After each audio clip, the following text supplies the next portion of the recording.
Joining me. It's good to be back for another day text. Wednesday, February 6th, and we are working our way through the book of Hebrews. We are in chapter 3 now. So with these day texts, as I've explained before, what I do is I group together texts from the Great Message translation, my translation, which I've been working on for years. And then I post them in grouping so that we can consider them together. But I have not translated the entire Bible or the entire letter of Hebrews. So we move around a little bit according to what I have completed to date. And we meet every weekday morning, I should say, at 5 a.m. to consider these text groupings so that we have something that we can take with us either during our day, into our evening, and of course use throughout our lives. So, I thank you all for joining me. I'm going to get right to the text here. So we're going to read from the letter of Hebrews, chapter 3, verses 12 through 14. And I'm going to go ahead and start with verse 12, which reads, "Watch out, brothers.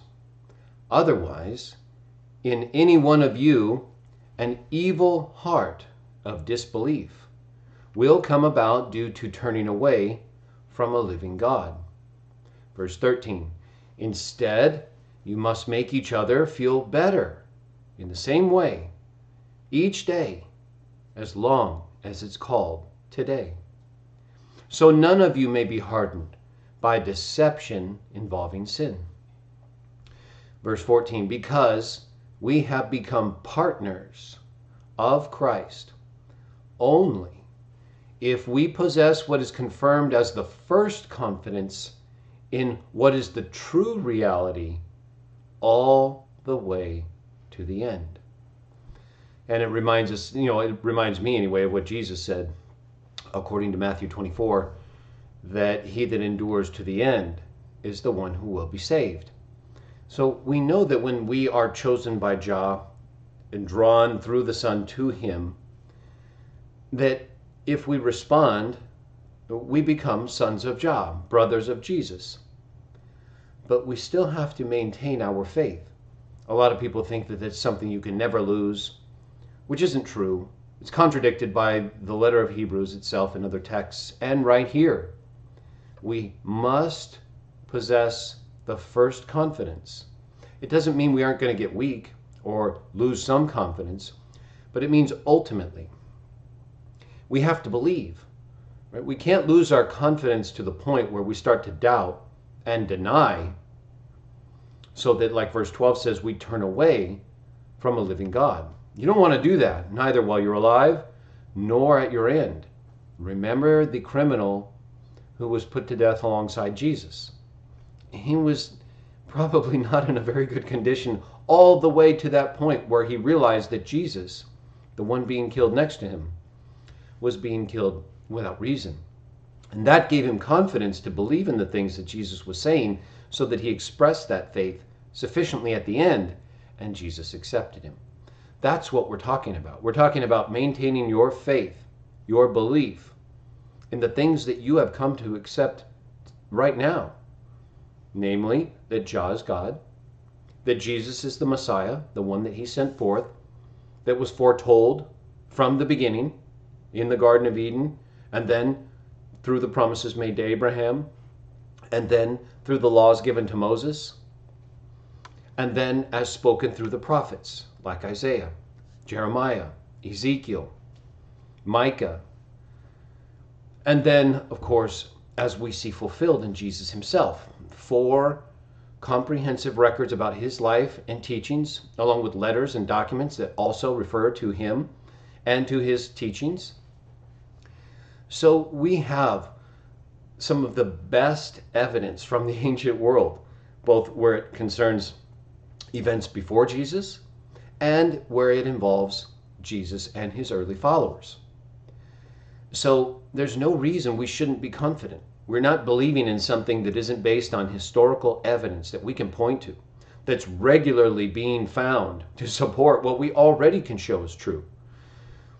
So we are putting our hope in a living God, the same God who was here and who established things in the Garden of Eden, who destroyed various ancient cities that opposed him and who rebelled against his ways, and who ultimately brought the flood to remove the civilizations that his own sons came from heaven and established on the earth, but not to praise Jah's name.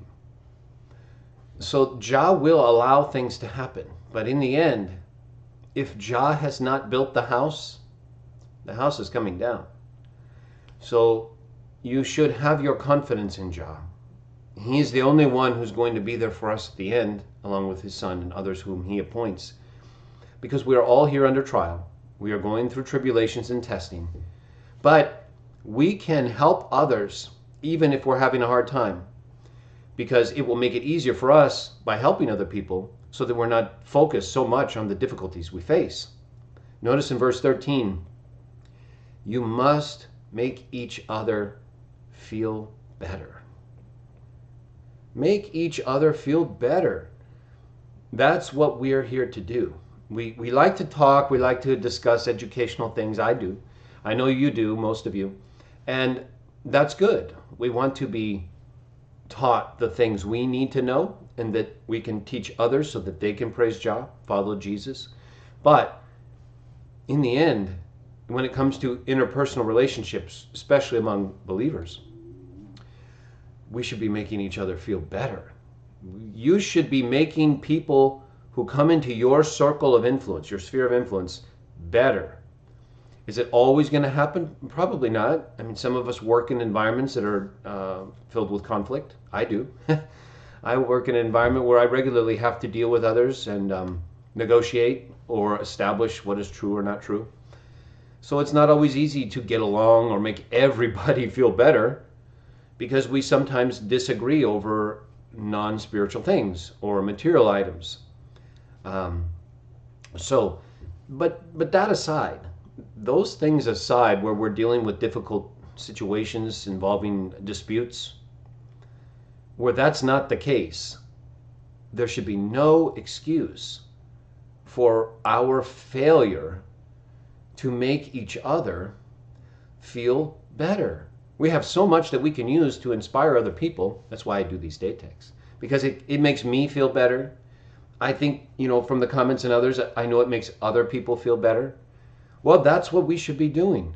Make others feel better. Do we have to go around catering to everybody? No. We just have to do the things that as humans we're inspired by, we're motivated by. Truth, love, hope, faith.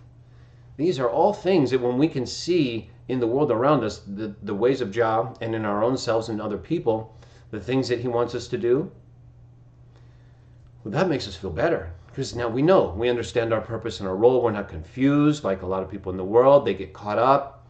All these distractions, I'm not sure they're feeling better. They may be busy, right? They're occupied, their mind, so they're distracted. But are they feeling better? I don't really see the evidence from many people, especially in media and on television or TV, movies. The things they're promoting aren't the kinds of things that necessarily generate goodwill. It's usually conflict, fighting, war, or putting down other people, reversing gender roles. I mean, that's like the number one thing that the media and Hollywood today like to promote, is this reversal of roles, right? Make the men into women and the women into men. Well, that's not how Jah made us. Okay, so these are people who are pursuing the very opposite of what they're supposed to be doing, and that's why they're usually miserable, constantly fighting and arguing with other people who won't accept their attempt to change what is so obviously Jah's way. But they don't have to believe it just because we believe it's obvious. Other people don't necessarily see it that way, but that should not affect you, right? Just because other people don't see the evidence you can point to, as long as you have reflected on yourself, you've made sure you're not ignoring key information, and you have a clear mind when it comes to the information you're relying on and sharing with other people. Don't let them bother you. Just because they reject you or aren't as convinced, that doesn't mean you should allow your joy to go out the window with them.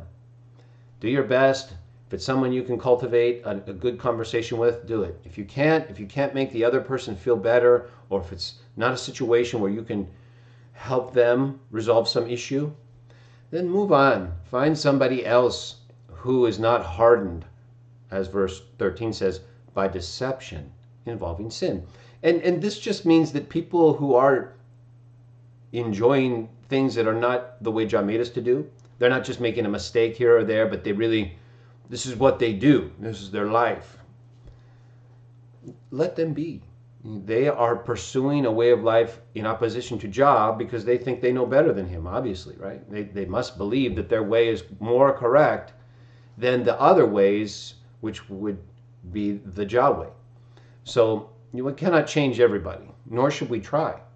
But we can look for people who are sincere or who may be open to a conversation, even if they are, by all appearances, deeply involved in promoting sinful behavior. It doesn't mean that a person can't change or wouldn't be open to the great message. It just means you shouldn't waste your time if you find that a person or persons aren't as receptive after sharing with them information, so you don't lose your joy. Because remember, look at verse 12. He says, watch out. Otherwise, in any one of you, an evil heart of disbelief will come about. Disbelief. So it's very important that you reinforce within yourself the reasons for your belief. That's why we do these day texts and other videos. We have evidence. Faith is not just belief in something that you hope is true. Faith is belief based on the best, the number one quality reasons available. And that's what we have historically, archaeologically, literary, and scientifically. What we can see today and demonstrate repetitively, so that we know that it is actually a process that you can rely on. Science today often doesn't do that. That's why they can't even figure out the origin of life. That's why they're constantly trying to find a missing link to something that isn't linked to something else. They want it to be because that's their theory. So, in any case, these are just things that you can watch out for. Just like verse says, watch out. You can't just walk around when there's hazards all around you and not have a sense of caution. Or someone may attempt to persuade you in an evil way. And we're all susceptible if we're not careful, because we all have a tendency to do things that are not correct. But if we do, we have a loving Father and the Son who, if we petition for forgiveness, will do so. But we don't want to make an excuse, and so we should only come into that condition when we fail and we recognize our failure, versus trying to promote a way that is deceptive or opposite of what we know Jah wants. So make each other feel better. Try not to be deceived by those who are deeply involved in sin. It's not going to be an easy thing to change their path or to talk to them while they're full steam forward in their course. So, but only you can make that determination based on people you know and the things you see. But do not lose your confidence. Possess your first confidence, verse 14, in the true reality, the life who gave life to life and therefore must always have existed because we are here now. All the way to the end, maintain your confidence in the true reality, Jah, Jesus.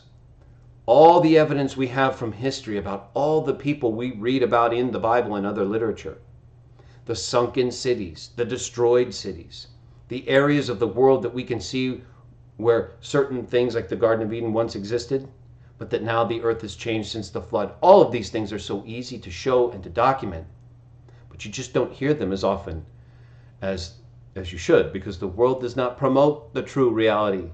The world does not promote the true reality of what verse 14 says. The world promotes fantasy. Science fiction. Evolution is science fiction. Time travel, science fiction. All of these things they're doing, these movies, these comics and things, it's not reality. They're in a fantasy. So be careful that you don't allow your reality to be confused with other people's fantasy. All right, I think we got some good information from there. And I was, I got a little inspired because I can see the things in the text that I also recognize in my life, and I'm sure you do in yours. And so when we talk about them, it's very easy to get inspired. All right. So I hope that was beneficial for all of you. Today's Wednesday, so tomorrow, Thursday, we will be back. And it looks like I will make it for sure tomorrow, the announcement of whether I will do another C.W. Jaw talk show tomorrow, that is other than the Ancient Aliens series. Because I am going to do that series, and I'm going to start it not this Saturday, but next Saturday, because I need more time to get the images and presentation ready. But I may do a show this Saturday on another topic. So I'll confirm that if I'm going to do that tomorrow during our day text. So I hope you all enjoyed yourselves.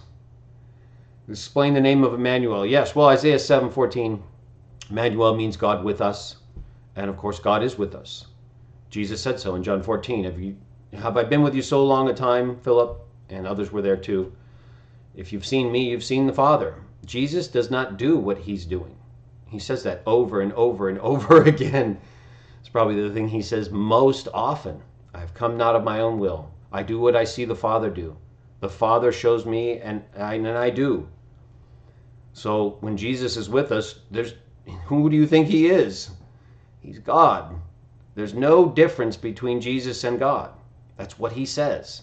I only do what the Father does. That's why you can call Jesus God. That's why God is with us. Is he God in the ultimate sense? No, he says so himself. John 10. If he called these gods against whom the word of God came, Psalm 82, why do you say I have a problem? Why do you say it's a problem for me to call myself the Son of God? So he put himself in that same category. I've done a video on that. I've done multiple videos that show the relationship between God and Jesus, and it's very clear. I don't think there could be any relationship more clearly explained in the Bible than the relationship between Jah and Jesus. So he's the firstborn, Jah's the father, and it's as clear as anyone could write it. And if you don't know what firstborn means, it even tells you that. Deuteronomy 21:17. But having God with us does not mean that God is literally with us. That is, no one can see God. It says that right there in John 1:18. No one has seen God, but the only begotten God who has come, who is in the bosom of the Father. Special relationship. He explained him, and that's how you have God with us. No one has seen God at any time. So we know Jesus was not God. It says so right there. He was not viewing Jesus is not viewing God. It says so right there. No one has seen God at any time. So what you're seeing is God's Son, the only begotten God, who is revealing him. It's exactly what John says. The Father is not an only begotten God. He's God. The only begotten God was with that God, just like all the other sons of God were. So I don't want to go off on this too long because it's not really related to the day text. Try to keep your questions related to the text so we don't get too off topic. But these are things that I think if you've read the Bible for any number of years, you should be able to explain, right? Don't let people deceive you and cause you to think things that aren't taught in the Bible by relying on the Trinity. Okay? You should be able to explain Isaiah 7:14 using John 14 and John 1, or really any text in John or in the Bible. I don't see how anyone could confuse the relationship between Jesus and Jah at this point. It's so obvious and clear that you're either refusing to believe it, or maybe you should just believe it. So I'm going to stop there because arguing over things like that to me is a waste of time. I think these things are very clear, and I want to move on and make people feel better. See how easy it is for people to fall off the wagon or fall off topic onto something that doesn't make you feel better? I want you to stop that. I want you to resist the temptation to argue over something that is so obvious and clear. You shouldn't be debating it. You should be believing it.